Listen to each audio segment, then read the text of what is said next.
head of Imam of High Wycombe, جناب صاحبزادہ محمد جلانی صاحب کو دعوت دینا چاہتا ہوں.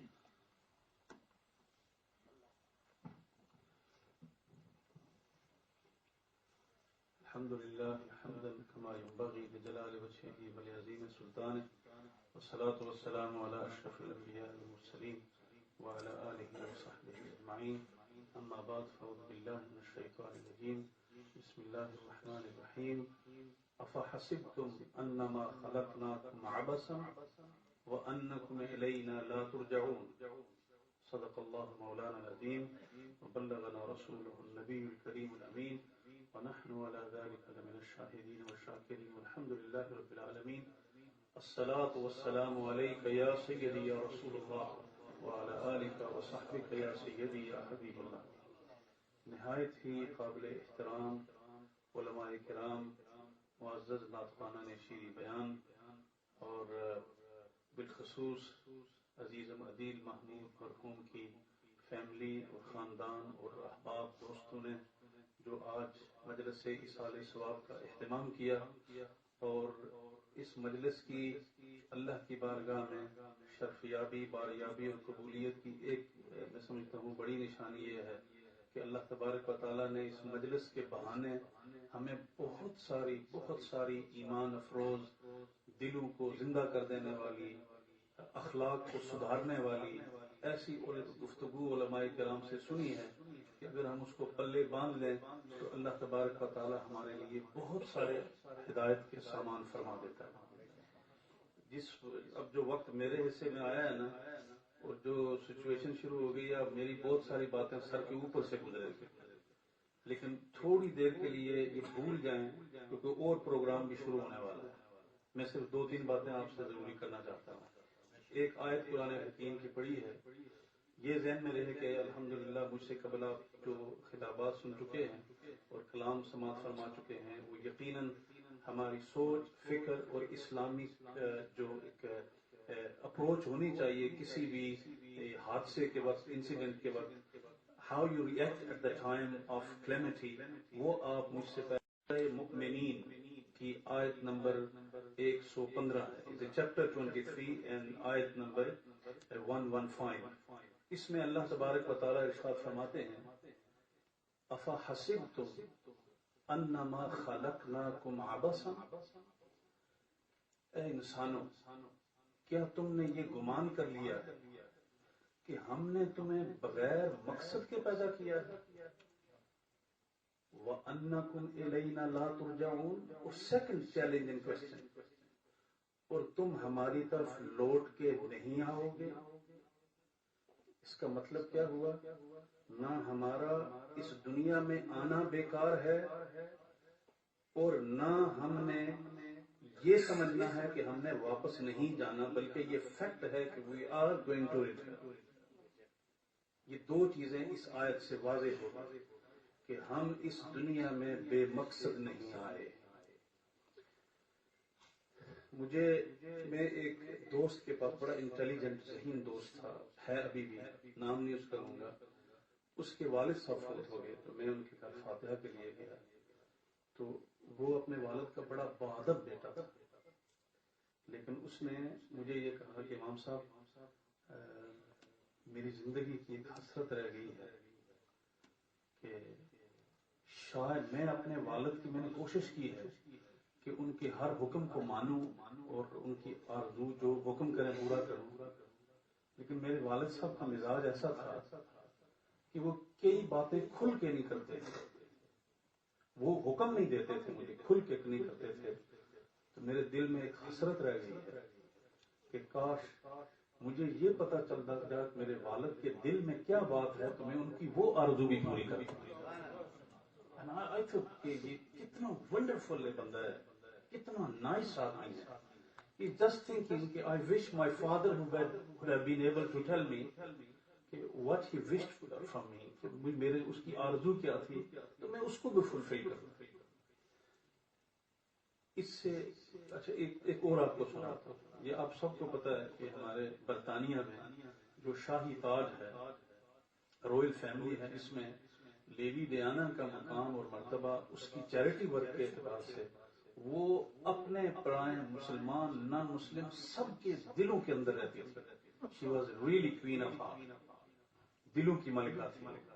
وہ جب فوت ہوئی تو اس کی جو سسٹر ان لو تھی، دوسرے شہزادے کی اہلیہ، اس نے کہا تھا کہ میں نے ڈیانا کی موت سے یہ سبق سیکھا ہے کہ زندگی کے جو چند لمحات ہیں ان کی قدر کرو اور ان کو چیرش کرو، اس لیے کہ نیکسٹ منٹ کا تمہیں کوئی پتہ نہیں ہے کہ تمہارے ساتھ کیا ہونے والا ہے.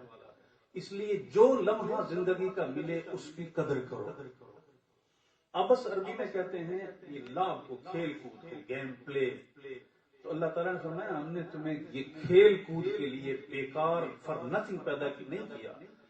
Did you think that we have created you for nothing؟ اور ابس کہتے ہیں بالکل بیکار کی، تو اس کا کوئی مفہوم نہ ہو، کوئی مقصود نہ ہو. تو اللہ تبارک و تعالیٰ نے ہمیں ایک مقصد کے لیے پیدا کیا ہے، اور وہ مقصود کیا ہے کہ ہم اس عارضی دنیا میں رہ کر اس کی بندگی اور اس کے محبوب کی غلامی میں رہ کر یہ دنیا جو ہے اس کے ایک ایک لمحے کی قدر پہچانے اور ایک ایک لمحے کی عزت اور احترام اپنے سامنے رکھیں، تاکہ آخرت میں جو یہاں ہم کمائی کریں گے وہ آخرت میں ہمیں فائدہ دے گی. محترم حافظ صاحب نے شعر پڑھا تھا، قبراں وچ ان نہ پانی اتھے خرچ لوڑیندا گھر دا ہو. گھر سے اتھے خرچ کا مراد یہ نہیں کہ وہ آٹا چینی دال پانی چاہیے. یہ گڈ ڈیڈز ہیں، ایکشنز ہیں. حضرت علامہ شیخ تنویر صاحب اس کی بات کر رہے تھے. یہ وہ ضرورت ہے جس کی آپ کو وہاں ضرورت پڑے گی.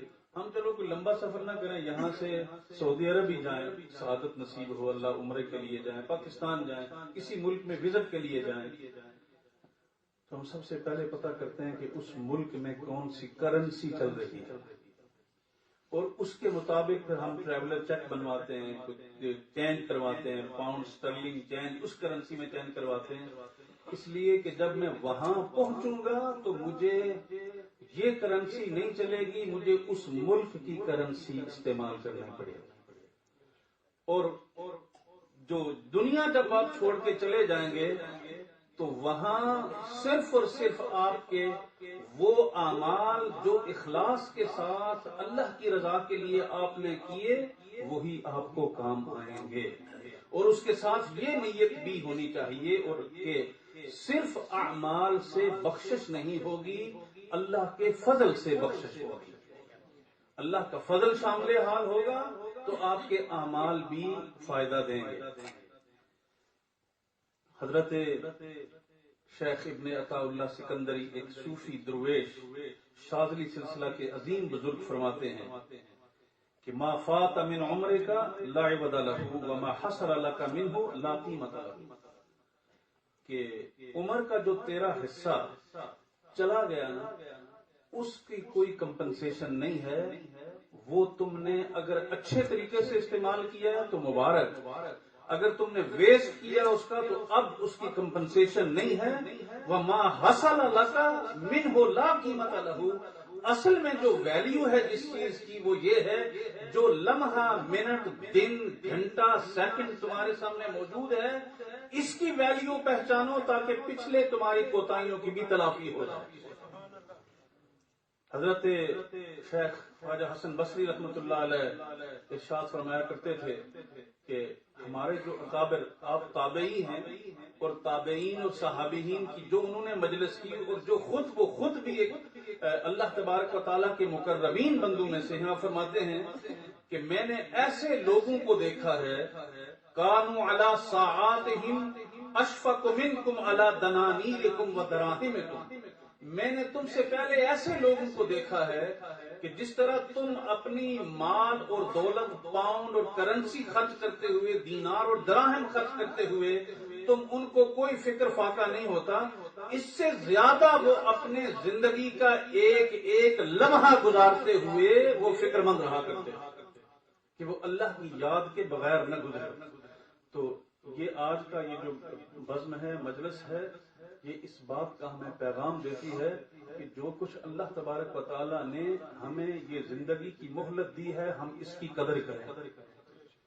کاش ہماری حالت ہے یعنی قابل افسوس ہے، لیکن ہم اس سے نکلنا ہے.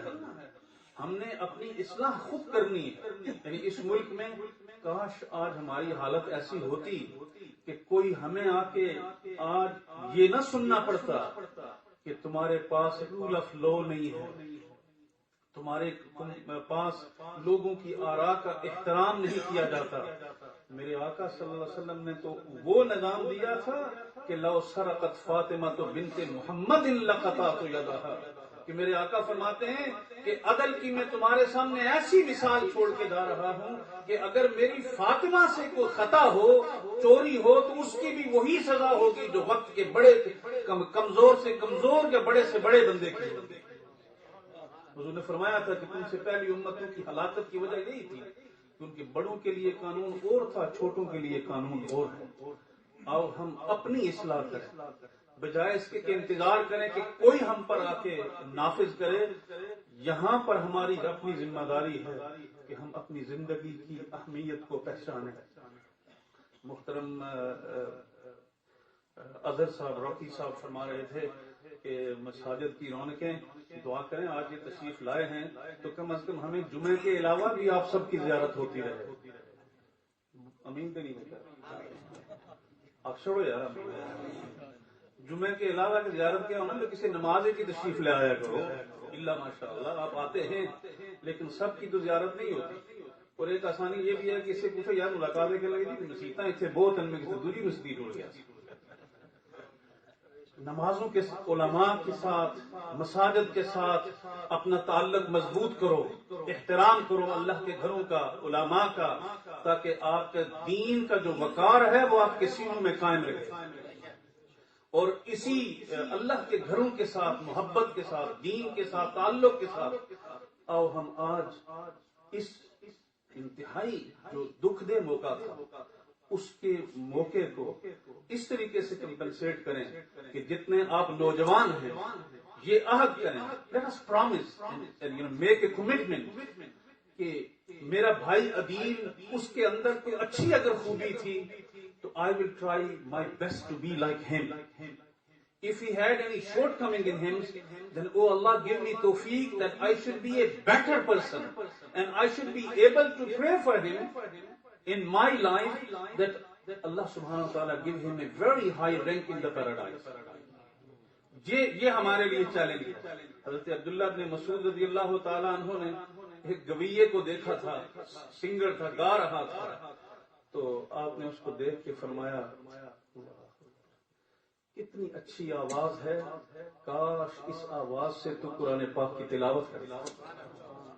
اللہ کریم نے آپ کو بڑی سہولتیں دی، بڑی مہربانیاں فرمائی ہیں، بڑی کرم نوازیاں اللہ تعالیٰ نے ہم پر کی ہیں.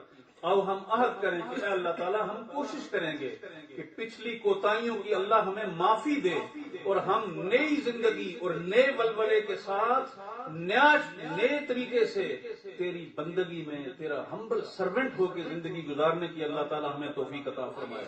اور یہ بات ذہن میں رکھو کہ دنیا میں آپ کے ساتھ کوئی زیادتی کرے نا تو انسان کی بڑی محدود سوچ ہوتی ہے. یہ پچھلی باتیں بھی یاد رکھتے ہیں اور ان کو دہراتے بھی ہیں، شرمندہ بھی کرتے ہیں.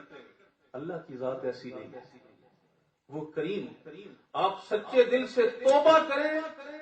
حضور فرماتے ہیں کہ گناہ ریپینٹ کرنے والا، توبہ کرنے والا جب گناہ سے معافی مانگ کے اللہ کی بارگاہ میں سچے دل سے شرمندہ ہو کے حاضر ہوتا ہے، اللہ تعالیٰ اس کو اس طرح پاک کر دیتا ہے گویا اس کے ذمہ کوئی گناہ تھا ہی نہیں. اللہ تعالیٰ ہمیں نئی زندگی عطا فرمائے. ہمارے برادر محترم ظفر صاحب اور ان کے خاندان، ان کی اہلیہ کو اور دیگر خاندان کو اللہ صبر جمیل نصیب فرمائے. میں سمجھتا ہوں ایصال ثواب کی یہ جو محفل ہے نا، یہ حقیقتاً ایک محفل، ایک واعظ و ارشاد کی محفل بن گئی ہے. اور اللہ کرے کہ ہماری یہ محفلیں جو ہیں اس میں ہمیں اللہ تعالیٰ ریاکاری سے محفوظ، شوئنگ آف سے محفوظ فرمائے اور خالصتاً اخلاص کے ساتھ ہماری یہ محافل ہوں تاکہ جو لوگ ہم سے جدا ہو گئے انہیں بھی کچھ فائدہ پہنچے اور جو رہنے والے ہیں انہیں بھی کچھ فائدہ پہنچے. اس محفل میں آپ نے تلاوت کلام پاک سنی ہے، حضور علیہ الصلوۃ والسلام کا ذکر سنا ہے، علماء کرام کے وعظ و خطابات سنے ہیں. یہ ساری چیزیں ایسی ہیں جو کہ نئی ہیں. عربی میں اس کو بدعہ کہتے ہیں، نئی چیز. لیکن ہر نئی چیز جو ہے وہ ایسی نہیں ہوتی جو آپ کو جہنم میں لے کے جائے. یہ ہے تو یہ نئی انداز ہے، نیا، لیکن اس میں کوئی کام ایسا آپ نے کیا ہے جو اللہ اور اس کے رسول کی مرضی کے خلاف ہو؟ نہیں نہ کیا. بولو نا یار. تو اگر بعد میں باہر نکلے تو آپ کو کہ یار تم بڑے بدعتی ہو، یہ کیا کر رہے تھے، تم نے یہ بدعت کی.